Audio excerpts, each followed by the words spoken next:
excuses used to rule my life. I can't do this because of that. I can't communicate because I had a poor childhood growing up and nobody communicated. We just all yelled. Or I'm never going to be fit because I'm always going to be fat. Like literally all these excuses. And I'll tell you, that's exactly what they are, is excuses. And if you ever need a shot of cold, hard truth and a kick in the teeth for your excuses, and mine, by the way, this is that episode for you, because today I am sitting down with the one, the only Kelly Siegel. He is a CEO of a leading IT cybersecurity firm, but that's not why he's on the show today.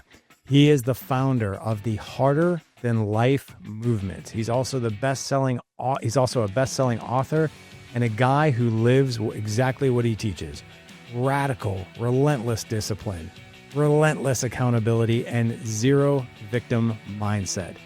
But he's not just a fitness guy with a six-pack and a message that's really, really loud, because he's not. This guy is all heart. So he's going to start off by talking about his childhood. And you're either going to get really, really quiet, or you're going to get really, really honest, or both. That's his message. When you're faced with your victim mindset, you're either going to get really quiet, or you're going to get really honest, or you're going to get both. And he's going to explain that. So listen, if you're in a season right now where you feel like you might be drifting, you might be numbing, you might be coasting, or telling yourself that you're going to get serious someday, don't skip this episode. Because, gentlemen, this is the Dad Edge podcast, and this is my guest, Kelly Siegel. Kelly, what is going on, man? Welcome to Dad Edge. So good to see you, my friend. Oh, Larry, just before we hit record, I was just gushing on you, saying, I don't follow up many of these, but I'm so excited. I was looking forward to chopping it up, because we're going to pay it forward and help a lot of people and understand what's going on in the world, how to be a better person, how to be a better father, how to be a better everything.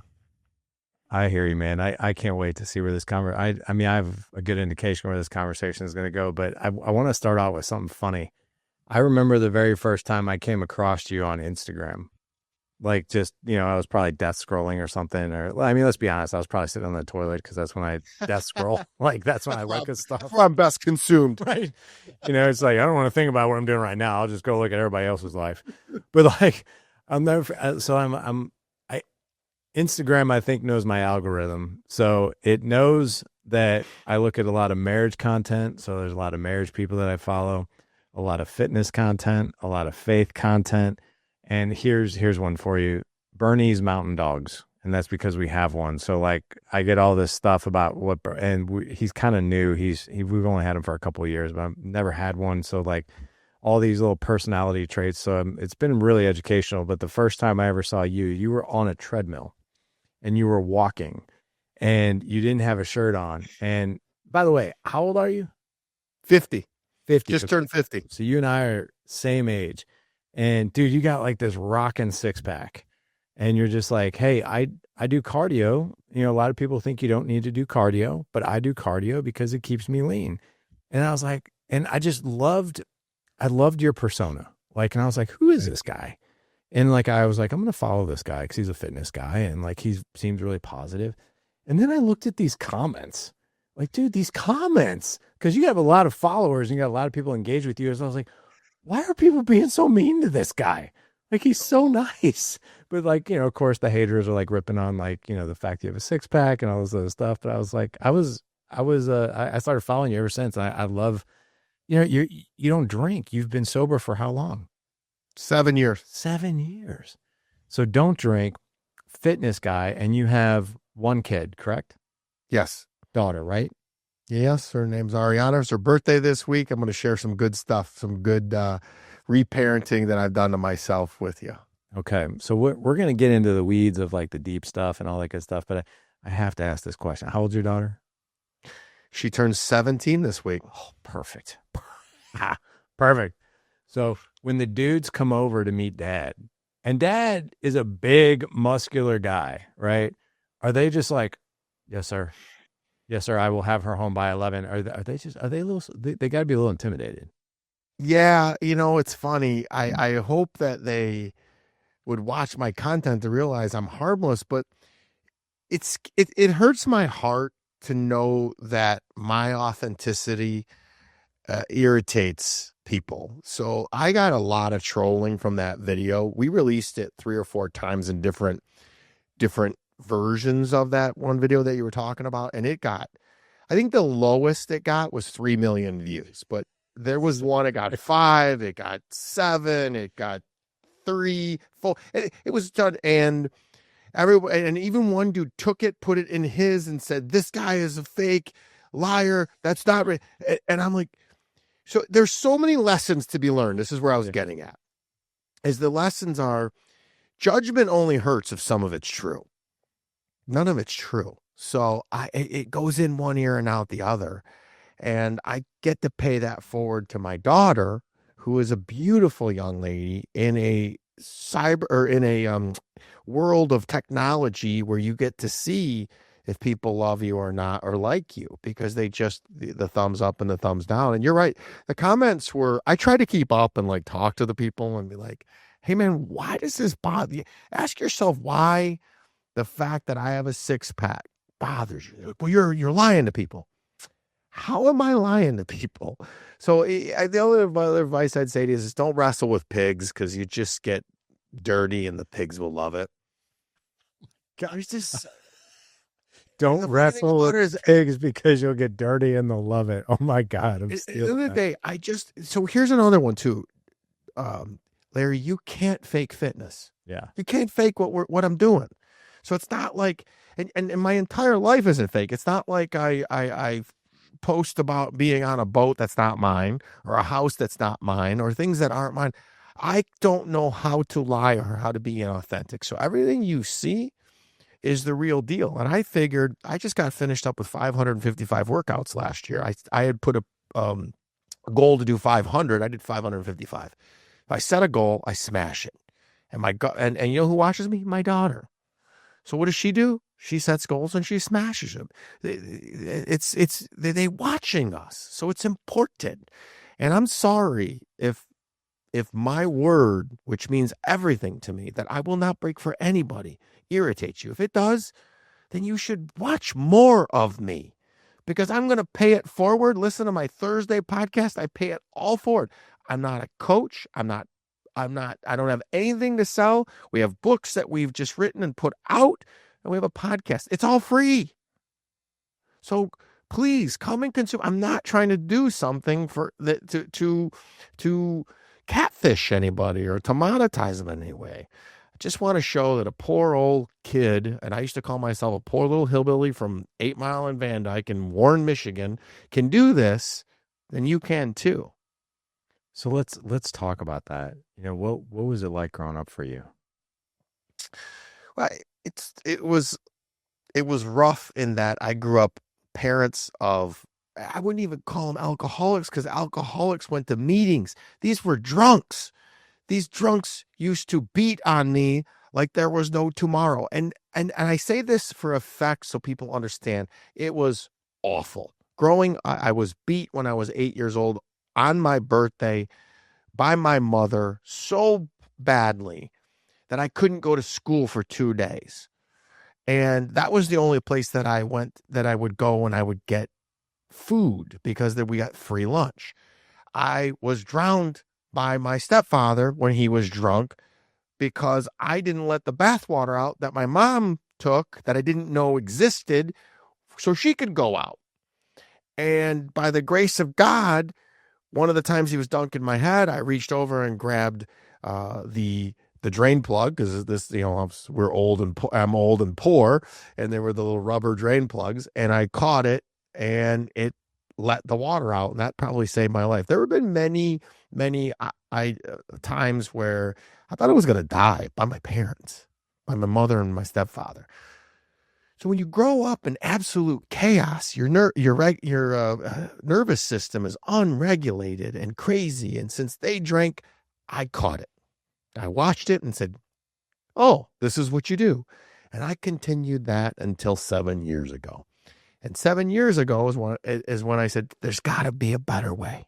The twists and turns, and I made a lot of money. I started a lot of businesses. I spent it. I had a great time. I had a blast, twists and turns, and ended up at a point where I'm like, I think I have to try a life sans alcohol. And I quit alcohol just on a whim. Like right now, a lot of people are doing dry January. I said I was going to take 90 days off, and I did it on January 1st. So I did a dry 90 days.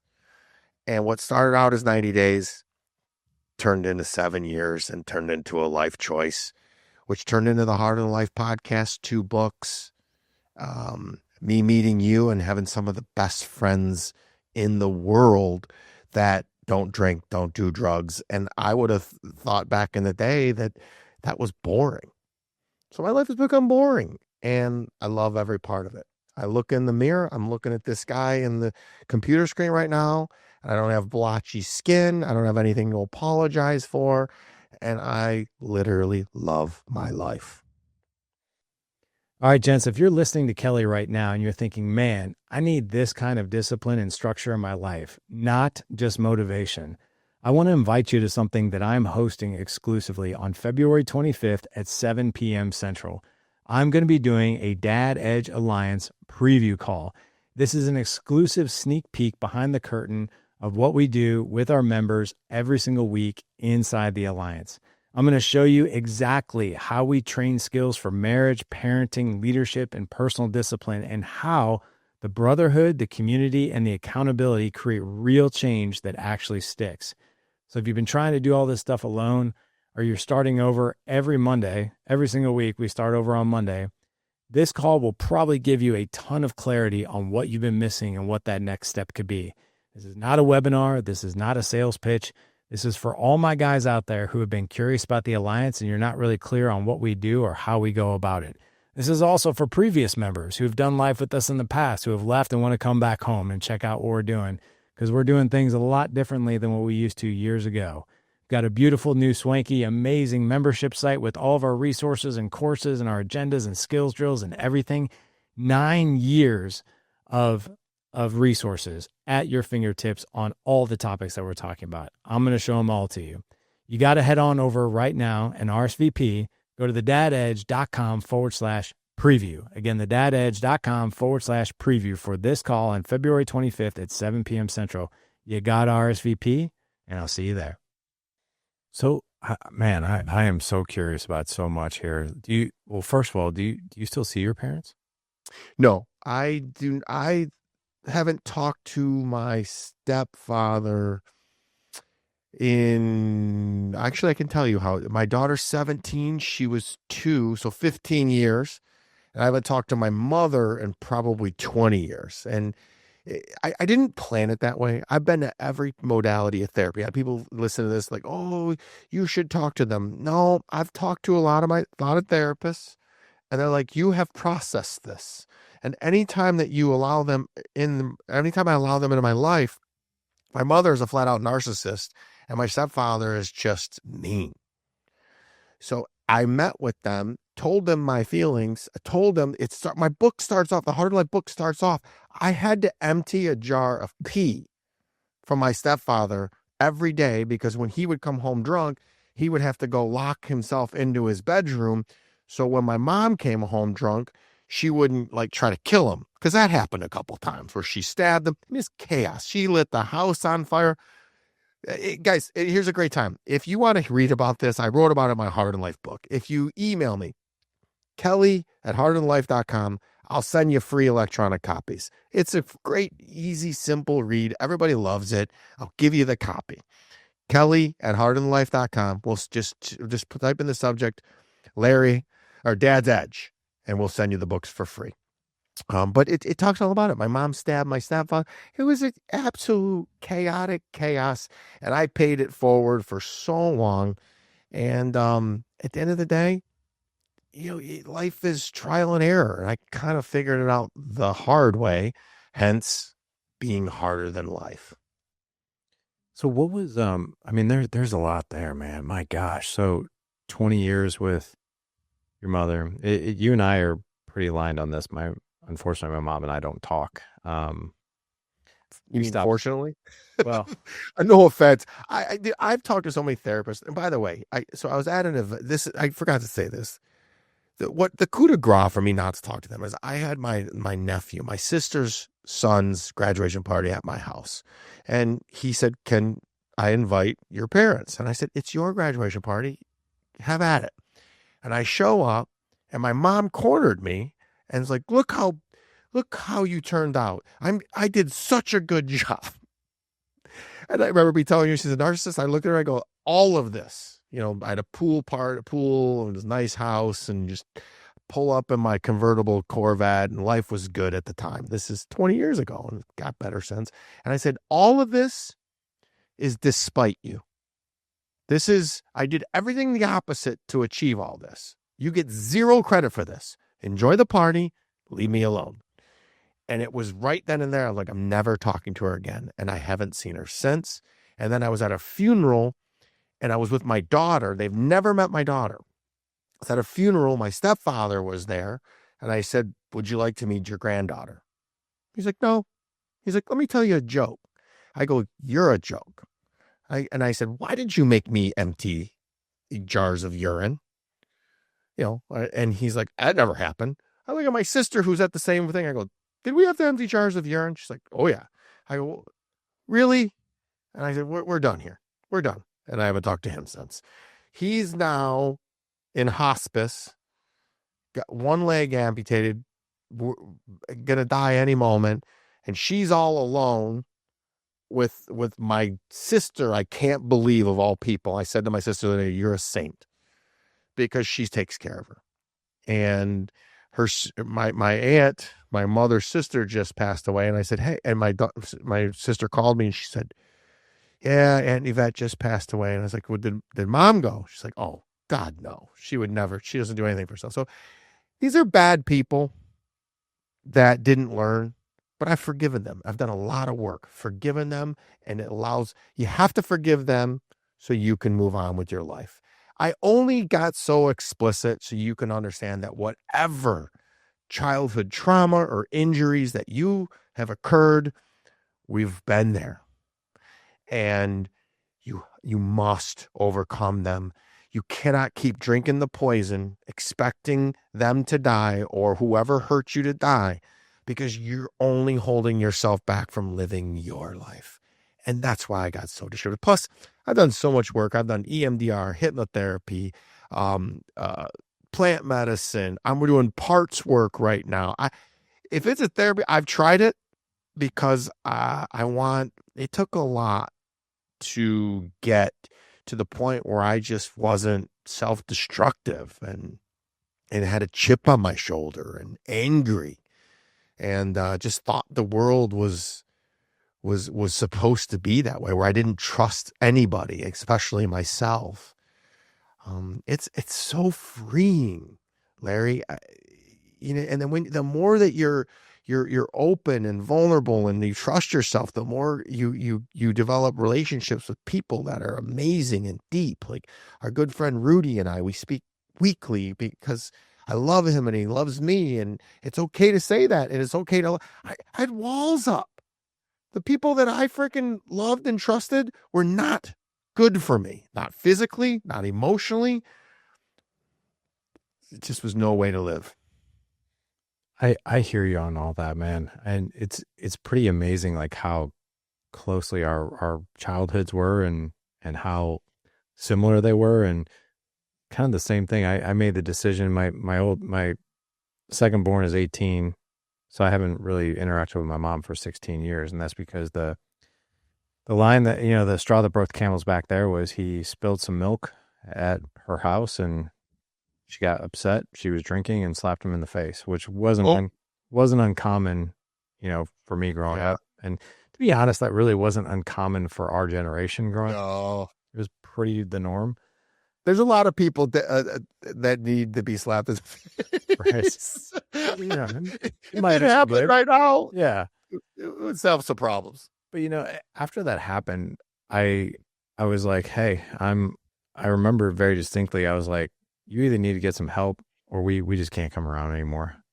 But it was years of tons of drinking like that I was just like, and that was it. I mean, but the line in the sand was like, man, this is not safe anymore. But, for you, It sounds like life really got honed in and focused, when you stopped drinking. And I would just love for you, I follow you online, so I kind of know where you're at, judging by what time of day it is and all that good stuff. But what does a typical day in the life for you look like as far as what you do, but also what is in your mind? Oh man, you know what?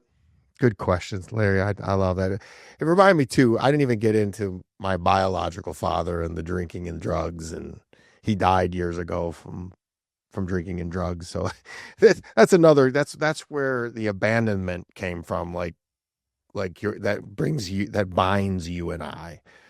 Abandonment's tough. So a day in the life of me is very simple. And I've done this my entire life where I figure out what works and I repeat it. And then I just make small tweaks. It's like trial and error. And you can look no further. And I actually outlined it in the Happier Than Life book. Every day is the same. I wake up at 3:59 every single day. And So why 3:59 and not 4? I'm just curious. because I saw Jocko Willenick who wakes up at 4, so I want to be One more minute. Okay. All right. There. Oh, just to be an idiot, man. I find, and again, I just vilified my stepfather and my mother. But when you really heal from that, you realize that they did the best that they could with what they had. They were both high school dropouts. They did not have the internet. They did not have YouTube where they could go to the dad's edge and learn how to parent. They just followed exactly what their parents did for them, which was abuse. And kids were to be seen and not heard. And you talk about the slapping, man. The slapping was easy. If all I got slapped, that was nothing. I said something. I looked wrong. But I get up 3:59 and immediately start what Rudy taught me, which was the priming. I start thinking of what I want life to be and the good things that are about to happen to me. And I start off with some gratitude, and then I go right into a meditation practice. I've switched from the daily calm to waking up. I don't get paid for any of that, but I use a guided meditation to make sure that I can follow through. And then I get up, I high five the mirror. I saw you do that, by the way. Oh, dude, I saw you do that. When you don't love yourself growing up, that little thing was like the only sign of love that I would get for while I was going through the pandemic. I was alone. I didn't have anybody to fall back on, and we were locked down here in Michigan. So that I read Mel Robbins' High Five Habit, and I even went a step further. I think it was the book Kaval. I think it's Kaval Rivgan, where it's love yourself like your life depends on it. And I did an exercise where I looked in the mirror and I would just tell myself for 5 minutes every single day straight that I love myself. I love myself. I love myself. I'm talking about, I went to war with myself during the pandemic, and I developed this daily routine that I do every day, even on the weekends. So, meditate, and boom, it's high five, off to the gym. Gym, as you can tell, I dispense justice. I go there and I throw a podcast on. Once in a while, I'll listen to music, but I'm usually a podcast, somebody that is bettering my mind. I'm a sponge. I want to learn it all. I'm not a know-it-all, unless you ask my girlfriend or my daughter. They think I'm a know-it-all, but I am a learn-it-all. I do know a lot about things, especially if I'm interested or if it's blocking me. I want to know everything. You should see the rabbit holes I'm going down with AI right now. It's just ridiculous. After the gym, I come home and I shower up and I go down and I cook my daughter breakfast. We sit down for breakfast every single morning, get her ready, get her off to school. But during breakfast, we eat the same thing every day: turkey bacon, eggs, bagel, and some fruit. And it just gives us a chance to sit down and conversate, and it gets her day started off. You'll hear a theme. How I parent is exactly the opposite of the way that I was raised, because it was so bad. So I wanted food tremendously as a child, and we didn't have any. We were poor. We're on welfare. My parents were drunks. So I just make sure that my daughter goes off to school with a full belly. And then I take her to school because I had to walk a mile to school there and back. If we're of the old age where you remember it's a mile uphill both ways. Both without shoes on in 4 feet. Right. So I drop her off at school, go to the office. I run an AI cybersecurity firm. I go there and motivate people to do things that they don't want to do. We're very successful. We're one of the best in the country. And I'm always pushing the envelope. I come home. I'm lucky enough that I can schedule my day where I get to come home and pick up my daughter. And then she comes home and I do a little bit more work while she does her homework. And then stop me if you've heard this one. We cook dinner together every night, and we sit down and we have dinner, and I ask her 3 questions. What was the best part of your day? What was something that made you smile? And then usually it kind of goes off from there. But if she's not talkative, I'll be like, what's something that you failed at? Or what was something that was hard?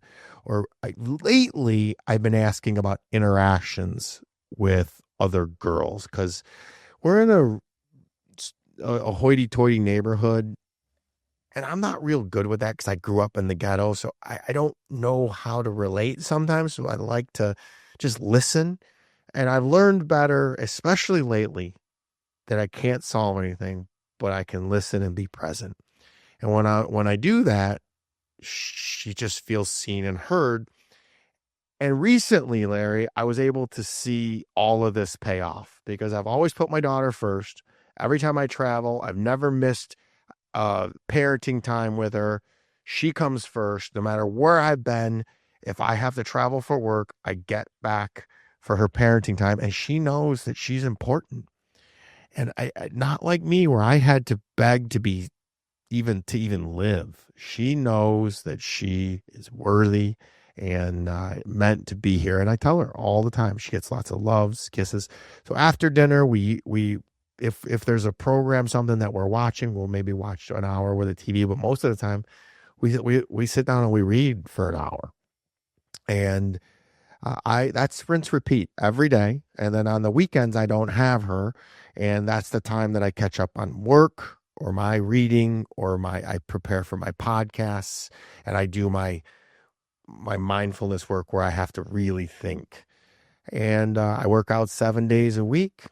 I love keeping that promise I make to myself. I love when people tell me your body needs rest. I don't prescribe to limiting beliefs. And really recently I've worked on trusting myself so much more so that I can trust everybody else. And that's the more important thing. It's just trusting yourself. And when you say I need to trust you, you really just need to trust yourself. And it's a weird dichotomy. And I'm just keep trying to get a little bit better and a little bit better. And that's just repeat. I don't do too much TV watching. I don't really go out that much.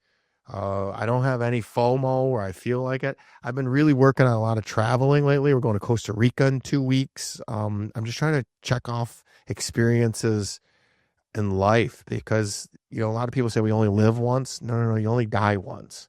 We live every day.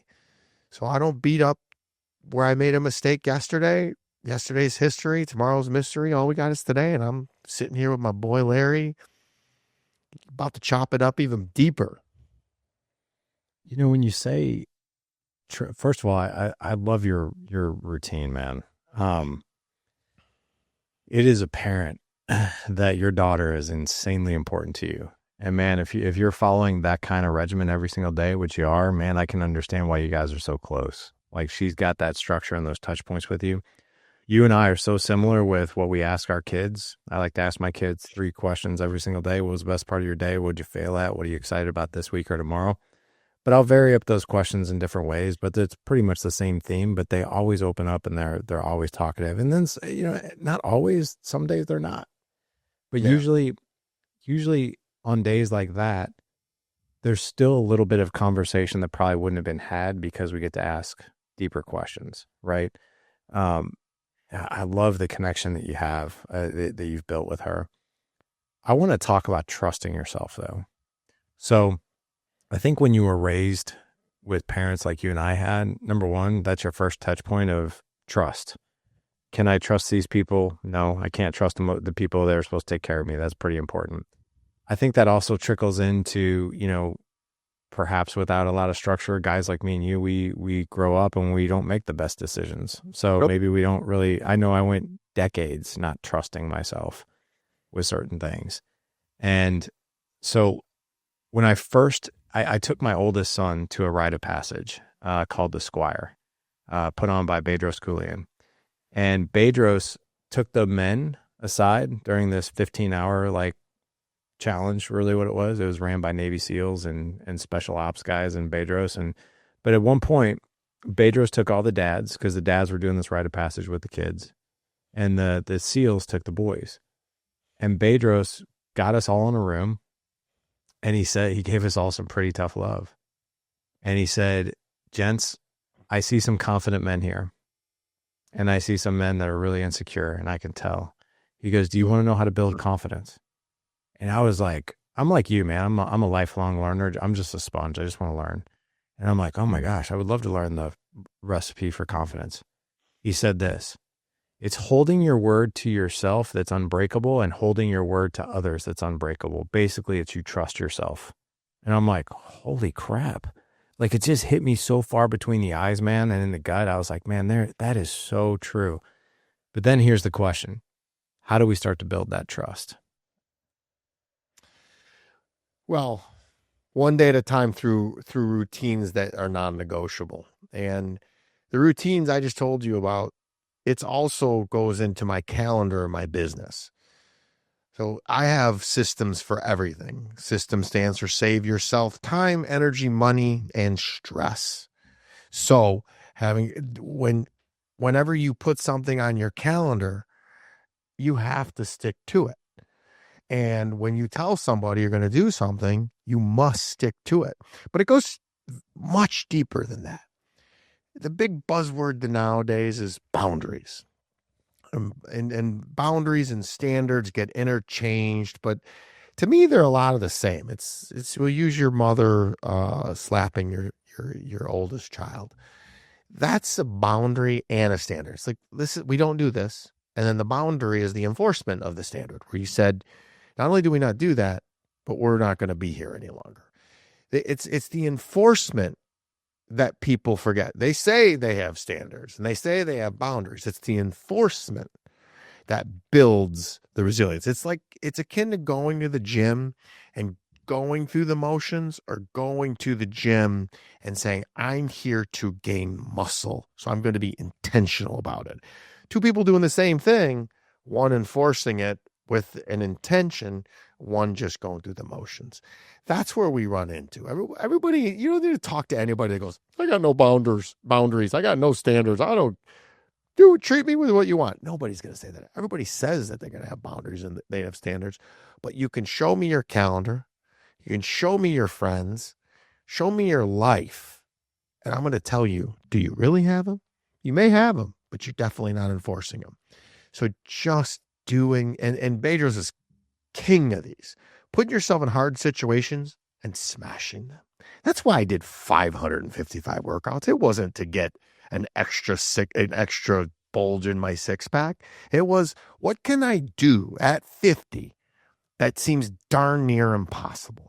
And then I smashed it. And I'll tell you what, this is another thing I learned from my stepfather, was nothing's ever good enough. And I'm working on that, by the way, is I could have got 600 workouts. I let up on the gas at the very end because I was getting tired. And it was very evident I was going to meet my goal sometime in the beginning of November. So I could have kept going at 600. My girlfriend kind of cajoled me to say, slow down a little bit. I was coming in real hot, bought another company in my business, in my day job. Podcast was blowing up. We built a new studio in Lauderdale. And she's like, when those are closed, that's part of building trust too, is listening to those closest to you and believing they have your best interest in mind. Because when we grew up, Our parents didn't have the best interest in mind. So when my girlfriend said, perhaps you should slow down, I actually listened. My daughter yesterday told me, Dad, you're really hard on us. I was like, yeah, my girlfriend, we were all driving somewhere in a snowstorm yesterday. And I'd mentioned that something triggered me. And I said, I'm just saying this out loud so you guys know. Don't want you to change anything. I like the triggers because it tells me where I need work. And then my daughter, she goes, welcome to our life. Like, what do you mean? She's like, well, it's what it's like being with you. You, they weren't complaining, but they're like, you're a tough cookie. And I am. I get that from my stepfather. And so what I was saying is that there was a lot of good that came out of my childhood as well. My stepfather taught me, he quit drinking cold turkey like I did. He would go to work hungover like I did. He also was an early riser like I am. He was a big dude. He was 6'1", 250, 260 pounds. So I did pick up a lot of good things. And once you heal that mess, you can actually pick up the good messages that they did instill in me. There was a lot of them. And I found myself laughing like, oh my God, they were teaching me something. It wasn't all bad. It was definitely, had Child Protective Services known what was going on, I would have got taken out of there. But let's not mince words. That's why I'm successful in business. I mean, it made that grit, that resilience, that made me tough. And you're not going to get to a point where I'm ever rattled. That's the other thing. One of my friends said to me, they're like, man, are you ever nervous? I go, I'm nervous all the time, but you're just never going to see it because I've seen some god awful things. I've been shot at. I've been stabbed. I've had freaking multiple guns. I've had a gun to my head. There's just not much that's going to rattle me at this stage. Now, when you love yourself as much as I do, I love my daughter even more, and I love my girlfriend even more. So heaven forbid they're ever in harm's way. Take me. That's easy. I want to pay it forward. I did some cool things this week that one of these things being done for me as a child, I would have freaked out. I'm fortunate enough that I can afford, I'm sending my daughter to summer camp in Israel. This will air after, so I just bought her first car. No, she's 17, not 16, because I don't give her everything because she was getting crappy grades at 16. So I said, you have to earn it. That's the way the world works. So we made a deal. I said, you have to get above a 3.5. And if you get a 4.0, I will buy you any car you want. She 4.0. She want a BMW. She's going to BMW. That's the way the world works. And then the third thing I did for her was some of her friends are going to Hawaii for spring break. It's on my bucket list. It's one of the few places I haven't been. I'm sending her to Hawaii for spring break. One of those three things I would have killed for. And I have the ability to do this for her. I've never had anything like that done for me. And it just, the feeling of being able to do this for someone that is going to understand it and love it and pay it forward. I was the one, Larry. I broke the cycle of abuse, and it feels good. And on top of it, I was flying back from Florida, our house in Florida, and I looked down and she sent me 3 memes. And one of them was, I have reverse daddy issues. I grew up thinking men were good. And she's like, I'm half my dad and half princess was another one. And there was a third one about, just having standards, and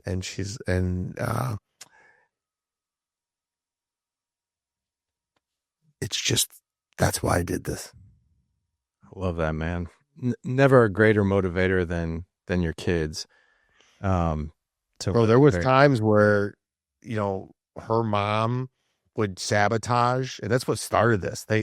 Her mom got with my ex-girlfriend and tried to frickin' end my life, dude. It's all in the Heart of the Life book. And this is what hurt people. And they tried to end my life. And I hit a fork in the road. And in the end of the time, my daughter knew It brought us closer. And it just was sad. This is why I do this. I want everybody to heal, and I want everybody to do the work and live the life that you and I are living. But it comes with work, and it just pays off. There were times that, like I said, my daughter was 16. I wanted to buy her a car, but I couldn't. She wasn't doing well in school.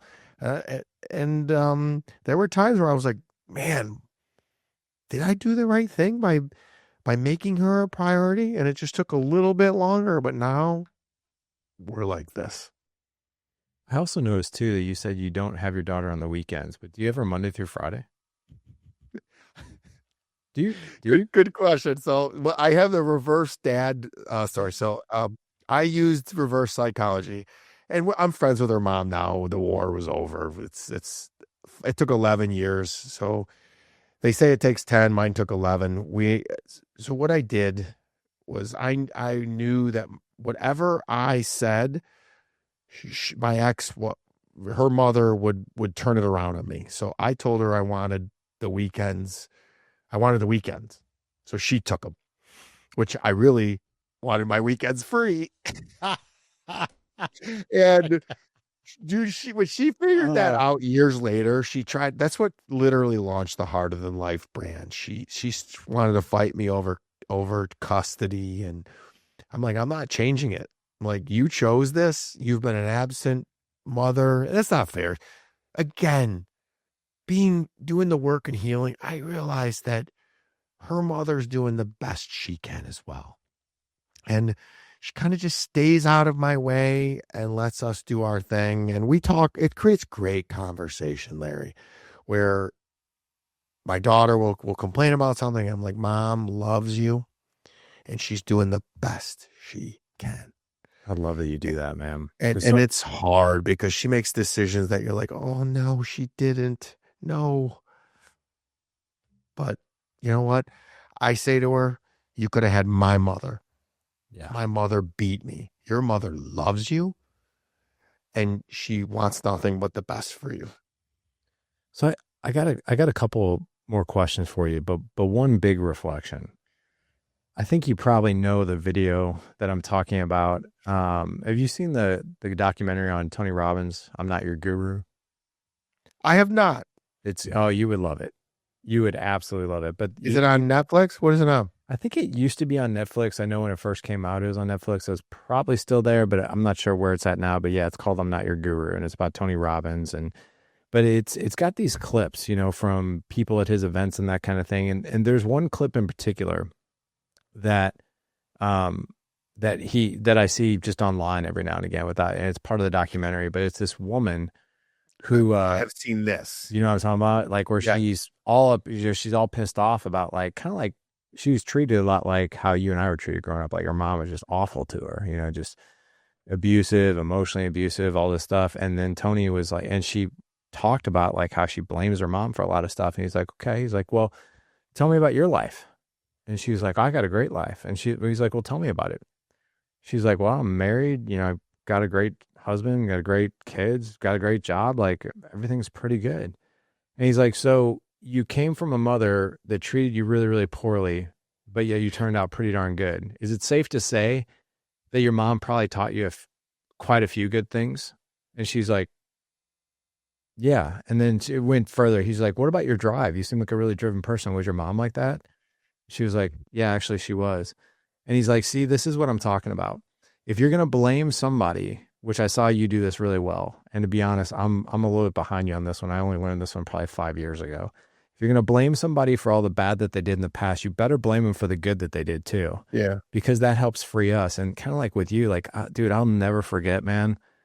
My mom dated this guy and he lived with us. He was the live-in boyfriend. He was an ex-bodybuilder. And this guy was your worst nightmare. Like drinker, like nobody's business, abuser, like nobody's business. Like this guy was horrible. But I'll never forget coming home from this dance one time. I was a freshman in high school and I wanted to dance with this one girl all night long. And I was too chicken shit to go talk to her. Finally, the slow song, I'll never forget it, Faithfully by Journey was playing. And I was like, I'm going to go ask this girl to dance. And I went up to her and I was like, and I was overweight. I was a fat kid. And I was like, hey, would you like to dance? And she literally looked me up and down twice. And she's like, not a chance. And I came home that night, and I was really upset. And I was like, I don't want to go home. Freaking mom and boyfriend would be drunk off their asses. Like, I came home. They had been drinking, but my mom was already passed out. He was sitting on the couch, and we're sitting there, and I was just quiet. He's like, why are you so quiet? I was like, I don't know, I just had a bad night. He's like, what happened? And I told him, and I was like, and he looks at me and he goes, uh-huh. Yeah.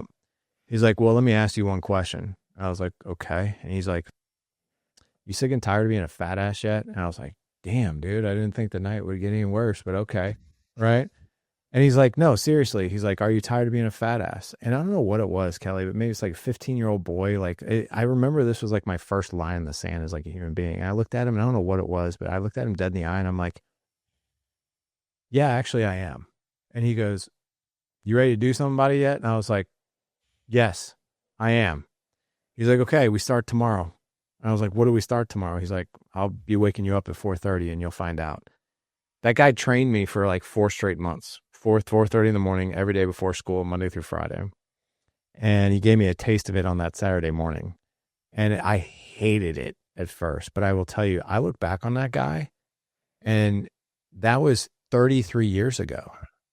And fitness has been a part of my life ever since.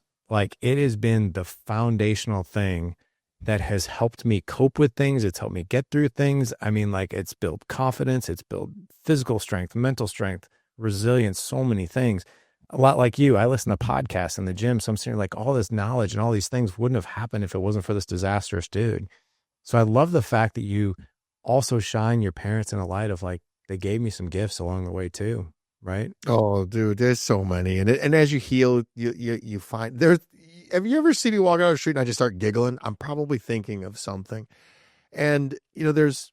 So that's the story of me too. Nobody ever helped me get big, but my stepfather was so big and he'd beat on me, and so I'm like, you know what?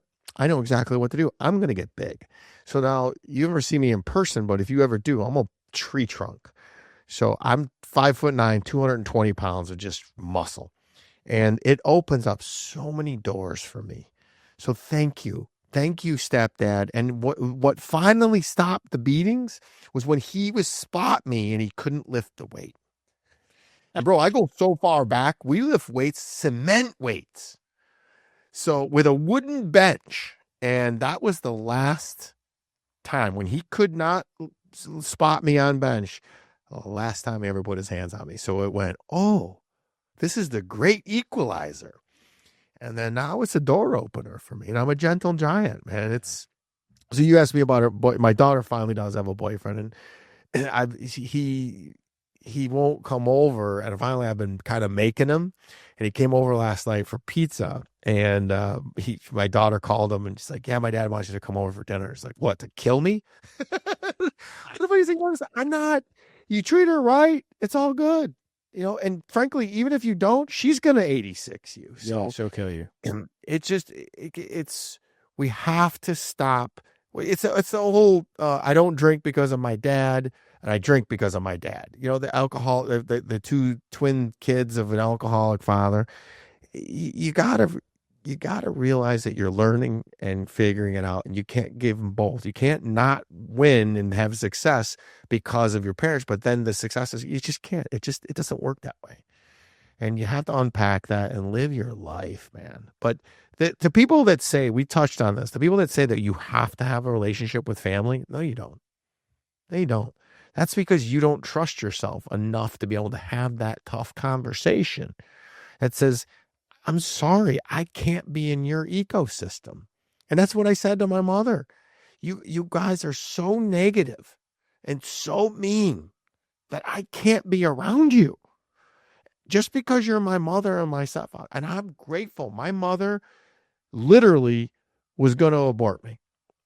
And for some reason didn't. And I'm grateful. And that's why I have that burning desire to succeed and make something and pay it forward, because I'm not supposed to be here, and I'm here and I'm going to make the best of it. So live your life, man. Can we talk about one more thing? You can talk about anything you want. I want to talk about this because I've never talked about this. Let's go. You game? Yep. All right. So I keep politics totally out of my podcast. I don't even know if people know where I land on politics. I'm pretty private about it, but I have very strong political beliefs, very strong. And I see what's going on in the world, and I don't talk about these things on my show because, I'll tell you the exact reason why. One of the reasons I don't talk about politics on the show is because I never want someone to look at the Dad Edge podcast or the Dad Edge ecosystem as, oh, well, that's a Republican dude, or that's a conservative guy, or that's a liberal guy, or that's a Democrat guy. Like, no, we're dads and we're men, period. Like, peel all those identical things, peel all those identity things behind, and we're men. We're men, husbands, fathers, right? That is our common denominator.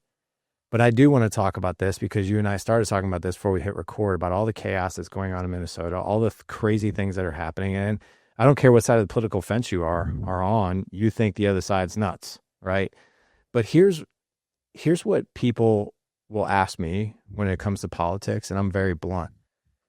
And I don't think people like this, but I say this, I'm like, all that time that you're spending outside of your house, whether it's on the internet and you're putting your posts about, you're pissed off at Trump about this, and you're pissed off at Biden about that, and Tom Waltz this, and Jacob Fry that, and ICE this, and ICE that. I'm like, you know what you need to do? Take all that time and energy that you want to go out and fight this fight. That is, in my personal opinion, I think that there's a lot to it. I'm not going to say it's pointless because I think our world needs to be pointed in a certain direction for us to succeed.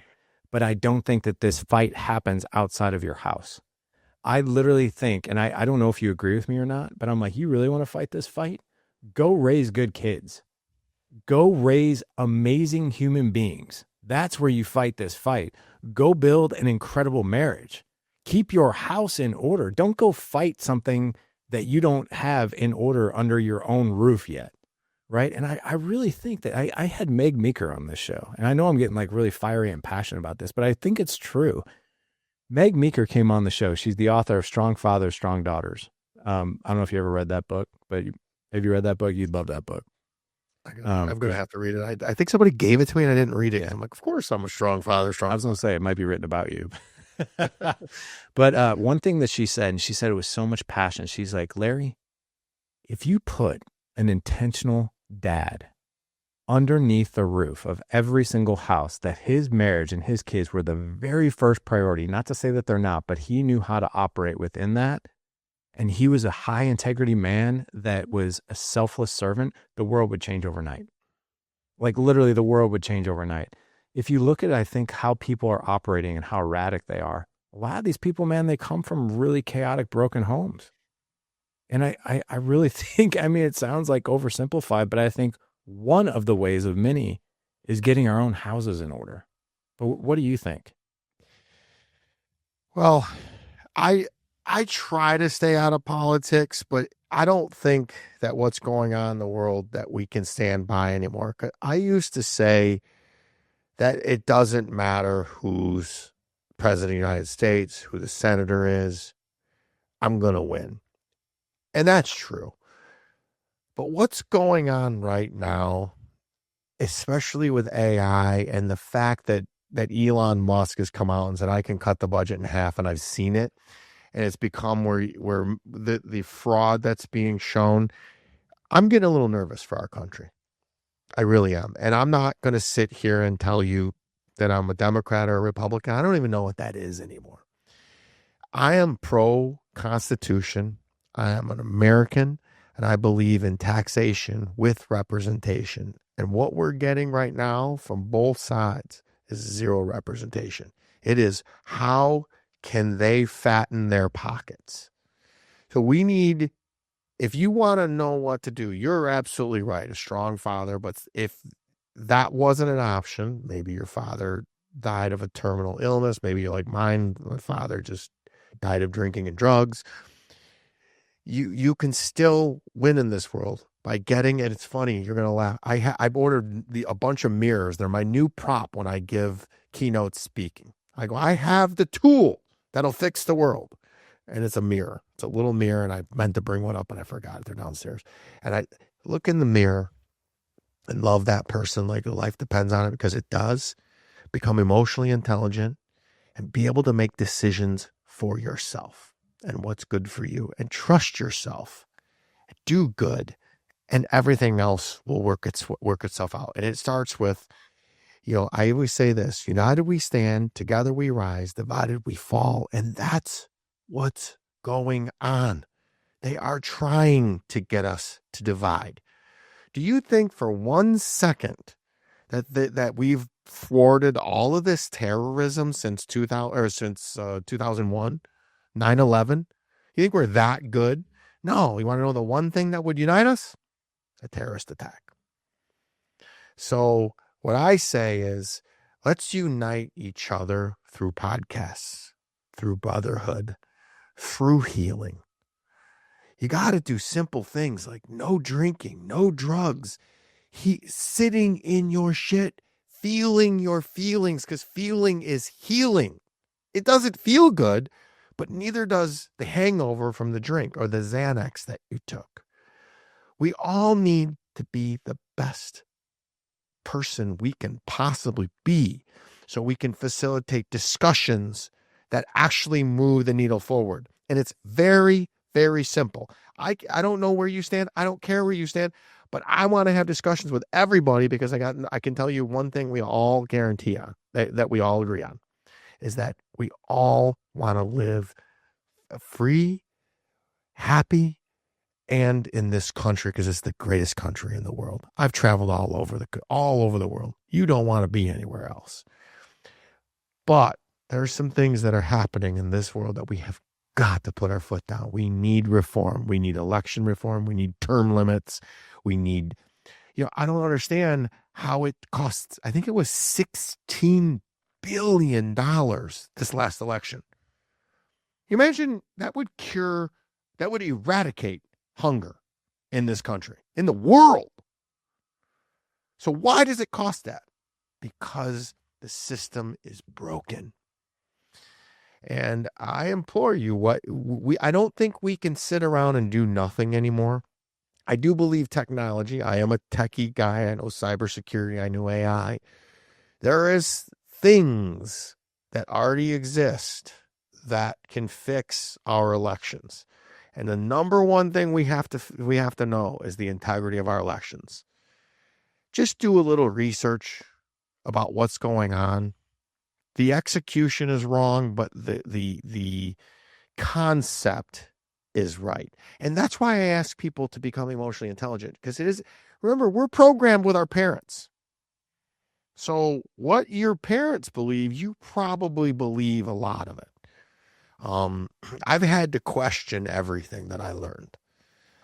It's because we need to be better people, better humans, better leaders, and stop fighting with each other, because that's what the system wants you to do. If we're over here paying attention to what's going on in Minnesota, and believe me, my beliefs, I'm old school. I'm Ronnie Reagan old school. Like, he sent the troops into what college was it? Cal Poly, and said, you're going to act like children? Well, I'll treat you like children. And that doesn't mean I'm a Republican. I am neither, because I am election reform, term limits, campaign spending limits. There should be a cap on it. It shouldn't be the person who spends the most money wins. And of course, if you're taking money from special interest groups, you're no longer objective. You have to do what that person who wrote you that big fat check that got you elected, and that ain't representing you and me, man, because I'm not writing a big check. So, yes, we need strong fathers, but yes, we need to look in the mirror, and we need to do work. And I got a newsflash for you. You do nothing out of this podcast. Nothing. If you're not in therapy, go get in therapy. It's covered by insurance. You can go to BetterHelp. You could do it online. I'm still in all kinds of therapy. I'm doing massive parts work. I did a reparenting thing with my 8-year-old child where where he was able to just put down the burden of survival. You've done enough work on yourself. You know what that means. So when I was able to put that down, I became 20 pounds lighter. And then you don't start sabotaging. The drinking, the drugs, the women, the choices I made were all sabotaging me, because like attracts like, and you have a thermostat in your body, and you're programmed at birth. Not really at birth. I'm sorry. At birth, it's unlimited. It's when you actually are born and your parents, they set that thermometer. Well, I took that thermometer and turned it all the way up and said, let's go. And that's what harder than life is. And you can too. But it comes with a lot of unlearning bad things and doing hard things, becoming harder than life. Because if you don't, your life will become hard on you. And I've been there. Hopefully I didn't rant too much. No, man, that was good. That was awesome. I want to make sure that the guys can find you, your podcast. Go follow Kelly on Instagram, you guys. It's, if anything, the comment section is hilarious. Sometimes you're insanely inspirational. But yeah, I love to always see like the trolls and what they have to say. It's really funny. But you got to remember, I've been through hell. You think somebody telling me that I'm lying, like that's gonna bother me? Oh, remember when I started off? It only hurts. A judgment only hurts if there's some of it true. None of it's true. I don't take steroids. Even if I did, Bedros, best freaking line ever I've ever seen him do. He goes, here's everything I do. Go do it and look like me. I was like, I messed up. I go, that was the best I've ever seen. He goes, they won't. They just want to freaking spew. They just want to spew garbage. And that's unfortunately, Larry, what people who have nothing going on, that's their purpose. And I implore you, watch more podcasts like this. Follow dudes like the two of us, or our friend Rudy, or Bedros, or Ed Milat, or anybody, and just pick one thing and learn that, and one thing, and keep growing. And your life will get better and better and better. And then I just ask you, how good can you handle life? Because mine keeps getting better. I'm 50. I'm supposed to be half over. I'm just getting warmed up, brother. I love that, man. I feel the Remember same. too, why sorry to cut you off. Email me, kelly@harderthanlife.com. I'll send you the books.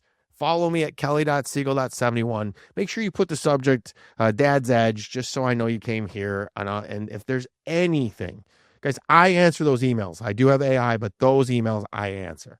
So if you reach out to me, you have a question, you want to know how, I'll even put you together a workout routine. I always say this. If you look good, you feel good, and you do good. That's why I love working out. I love looking in the mirror, and you can't fake fitness, man. You just know I put in the work every single day. You can't just eat steroids and look like this. I wish. It'd be a lot easier. It would be. Yeah. Well, guys, you won't have to look far. Head on over to thedadedge.com/1437 for this show. I'll have all of Kelly's links in there, his email, Instagram, all kinds of good stuff in there for you. And obviously a recap of this show. But Kelly, thank you so much for coming on the podcast, man. This was awesome. So inspirational, man. Thank you. Thank you. You bet, man. And we'll talk to you soon, brother. And we got to do a round two. We'll do it in person in Florida. That'd be great. I'll come down to Florida now because we have a foot of snow on the ground. Yeah, it's bad here too, man. Yeah, I appreciate you coming on, man. Thanks, dude.